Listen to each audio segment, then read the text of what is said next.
નમસ્કાર કરું છું. જય સ્વામિનારાયણ કરું છું.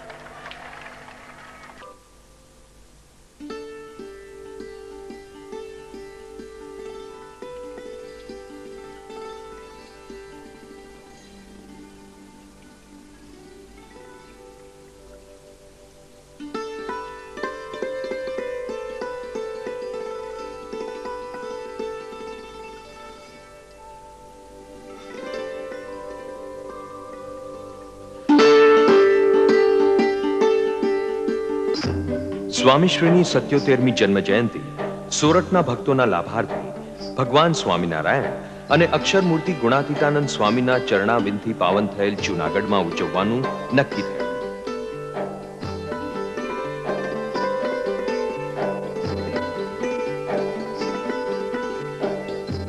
આ શહેરના સ્વામિનારાયણ મંદિરના કણકણમાં ગુણાતીતનો અવાજ પડખાતો આજે પણ સંભળાય છે. ગિરી તળેટીના સ્થાનો દામોદર કુંડ, રેવતી કુંડ, નારાયણ ધરો તેમજ શહેરની રજે રજને તીર્થભૂત કરી.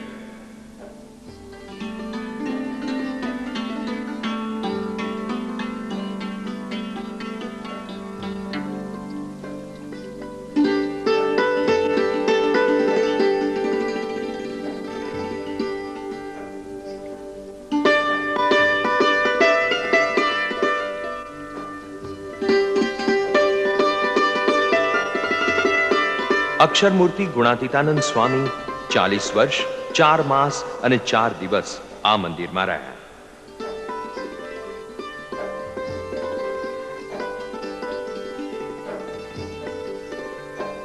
સ્વામીશ્રી મંદિરના દર્શન માટે પધાર્યા.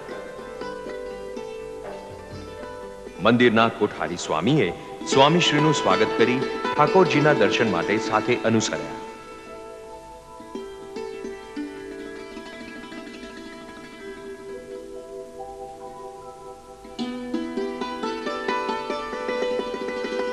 રણછોડરાય અને ત્રિકમરાય,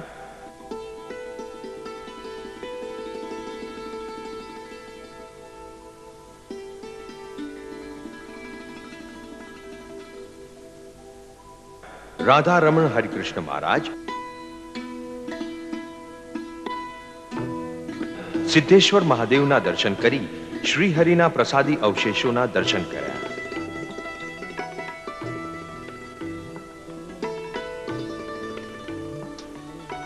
મહામુક્ત ગોપાળાનંદ સ્વામી પૂજિત સાલીગ્રામના દર્શન મંદિરના કોઠારી સ્વામીએ કરાવ્યા. મંદિર પરિસરમાં પ્રસાદી સ્થાનોના દર્શન માટે સ્વામીશ્રી પધાર્યા. ઝીણાભાઈનો દરબાર વગેરે સ્થાનોના દર્શન કરી સભા મંડપમાં ગુણાતીતાનંદ સ્વામીના પ્રસાદી સ્થાનોના દર્શન કર્યા.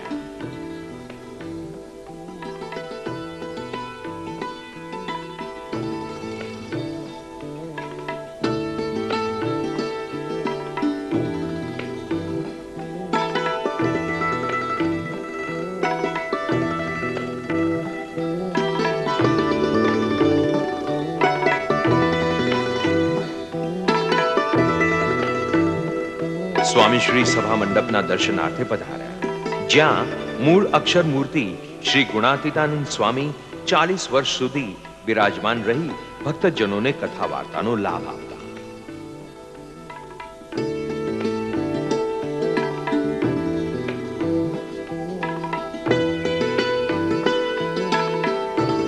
મંદિરના પૂજ્ય કોઠારી સ્વામી અને તેમના સંતોએ સ્વામીશ્રીને મંદિરની ઓફિસમાં પધરાવી સદભાવના વ્યક્ત કરી. સ્વામીશ્રી બ્રહ્મકુંડ પાસે આવેલા અક્ષર પુરુષોત્તમ મંદિરમાં પધાર્યા.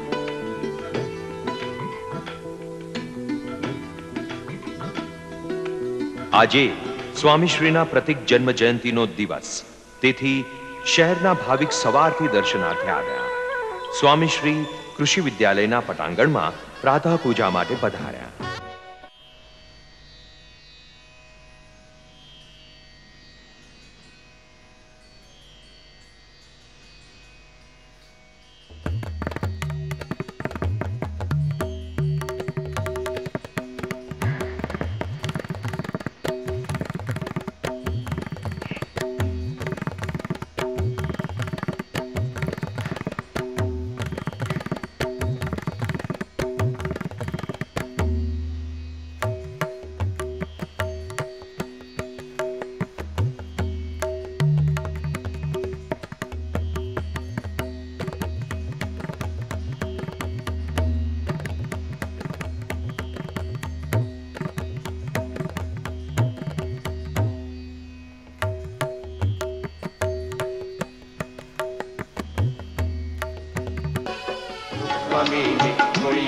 સાંજે ગીરી તળેટીમાં કૃષિ વિદ્યાપીઠના પરિસરમાં વિશાળ સભા મંડપ રચ્યો હતો, ત્યાં પધાર્યા.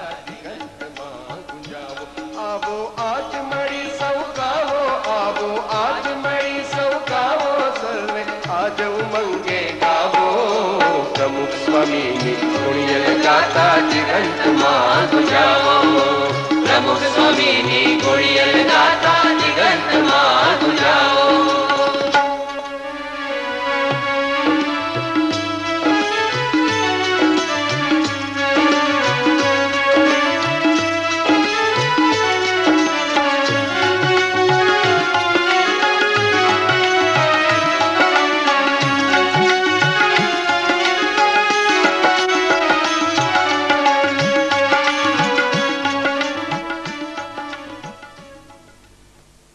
અહીં આગળ સ્વામિનારાયણ ભગવાને સંકલ્પ કર્યો કે અમે કરોડો મનવારો લઈને આવ્યા છે, એટલા જીવોનું અમારે કલ્યાણ કરવું છે. આ ભૂમિ ઉપર સ્વામિનારાયણ ભગવાને ગુણાતીતાનંદ સ્વામીને તિલક કરી અને કહ્યું કે આ અમારું તિલક. સ્વામિનારાયણનું તિલક પણ અહીંથી થયેલું છે. આ તળ જુનાગઢની અંદર ભગવાન સ્વામિનારાયણે મંદિર કર્યું. નવાબ સાહેબના ત્યાં પધરામણી થઈને નવાબ સાહેબે કહ્યું કે તમે રહ્યો, પણ સ્વામિનારાયણ ભગવાન કે અમારાથી નહીં રહેવાય. તો કે છે તમ જેવા ફકીરને રાખજો. તો પોતાના સ્વરૂપભૂત અનાદિ મૂળ અક્ષરમૂર્તિ ગુણાતીતાનંદ સ્વામીને એના મહંત બનાવ્યા અને કહ્યું કે વર્ષો વર્ષ એક માસરે કરવો આ મંદિરમાં નિવાસરે. અને ગુણાતીતાનંદ સ્વામીએ 40 વર્ષ સુધી આ જુનાગઢની ધરતી ઉપર રહી સર્વોપરીપણાનો ડંકો બેસાડ્યો અને સોરઠ રંગી નાખ્યો. કાર્તિક ચૈત્રી સમયે વડતાલ જતા આ પ્રદેશના 750 ગામોની અંદર વિચરણ કરતા અને કેવા કેવા બધા હરિભક્તો એમણે પકવ્યા, જેને કહેવાય ને આખી ખેંગાર વાવ એમના માથેથી ભરીએ એવા ધર્મ નિયમની અંદર અને નિષ્ઠામાં એવા દ્રઢ હરિભક્તો પકવ્યા. વળી અહીં આગળ સદગુરુ બાળમુકુંદ સ્વામી જેવા જુનાગઢી સાધુતા યુક્ત સંતો પણ પકવ્યા. આમ ગુણાતીતાનંદ સ્વામીએ પાંદડે પાંદડે ભજન કરાવવાનો પણ સંકલ્પ કર્યો, મંદિરો કર્યા. હવે બધા ઘણા બધી પ્રવૃત્તિઓ કરી 1997માં પ્રાગજી ભગતને સાક્ષાત્કાર કરાવ્યો અને ભગતજી અક્ષરની મોરલી વગાડી અને અહીં આગળ અક્ષર એ ગુણાતીતાનંદ સ્વામી એ વાતો એમણે વહેતી કરી. આવો એક ટૂંકો સોરઠની ધરતીનો એક આછરો ઇતિહાસ છે.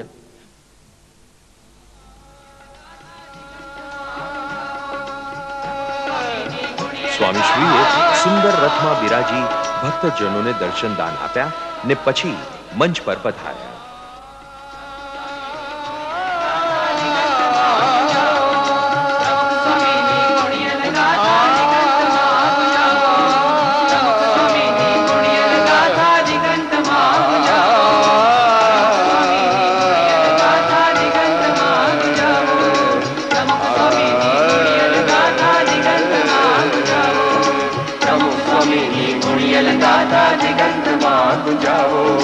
પ્રમુખ સ્વામીની ગુણિયલ ગાથા જગંતમાં ગુંજાવો. પ્રમુખ સ્વામીની ગુણિયલ ગાથા જગંતમાં.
મગ ગમ પની સગરે ની પસાની પગ મરે ગસાની ધની.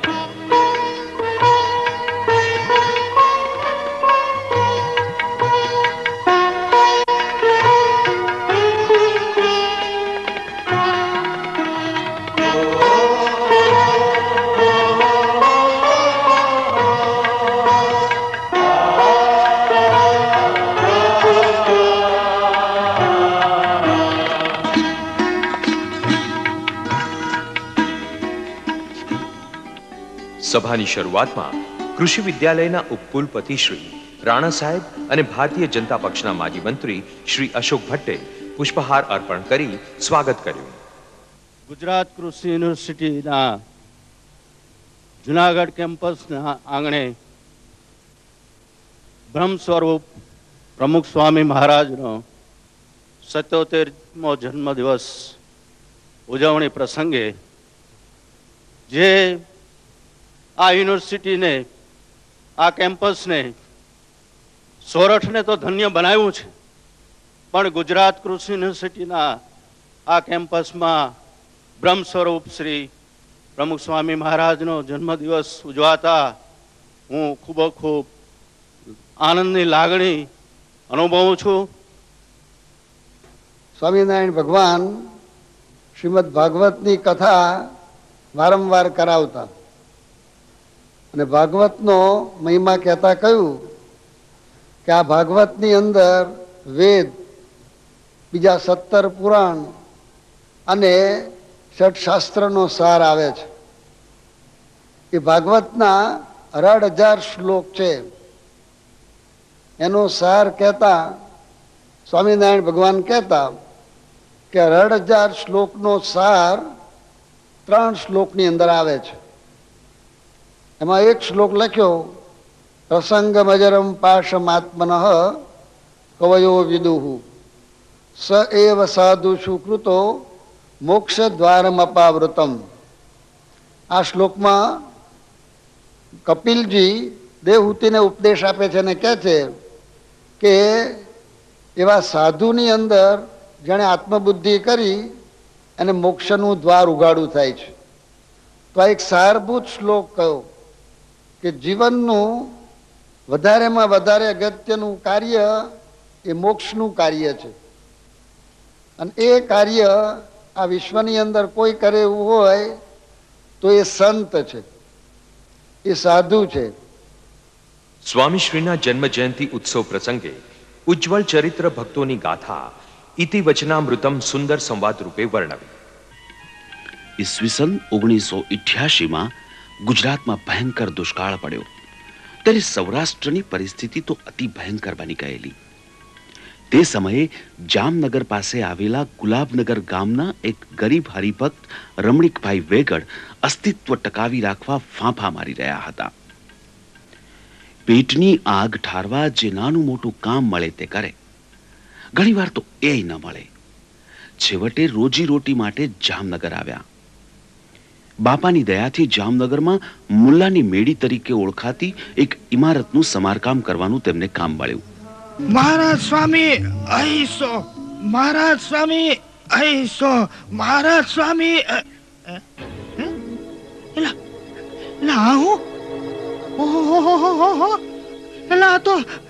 આ તો માયા પ્રગટ થઈ ગઈ. શું થયું બાપુજી? કા થંભી ગયા?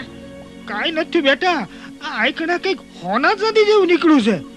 બેટા એક કામ કર, તું છે ને ઘડી કાંઈ ઊભો રહે, હું ધોળતોકના ટ્રસ્ટીઓને બોલાવી લાવું છું.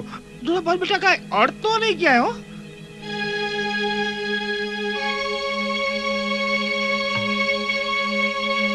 ઓ ભગવાન, ઓ સ્વામી બાપા, આ તો બહુ ઝવેરા દાટ્યું કે કુકે. લ્યો ભાઈઓ, આ ભો સીતા મારી કોરથી જર જવરા તીખું